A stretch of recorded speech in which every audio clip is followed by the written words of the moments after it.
hôn lông xa ngoan cái bia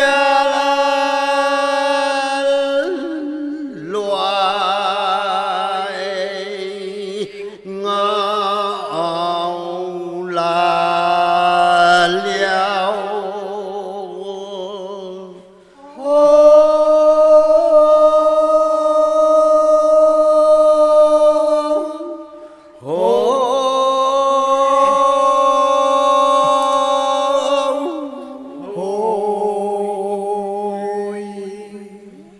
loài ngao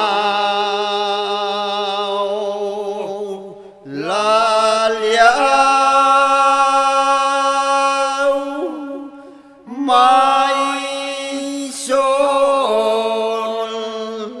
sẽ dài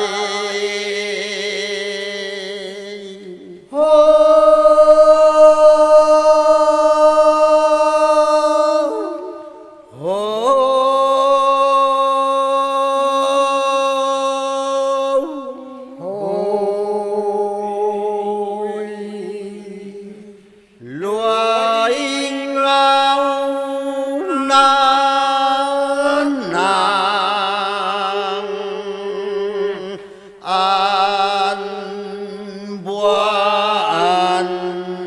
na sao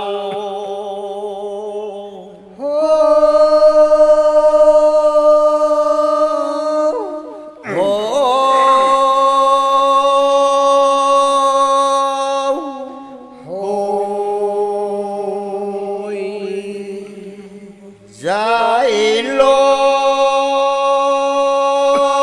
lại giải lô thì hối lô lại giải lô hô hai xa lê hai cha rê hai sa lê hai giải lô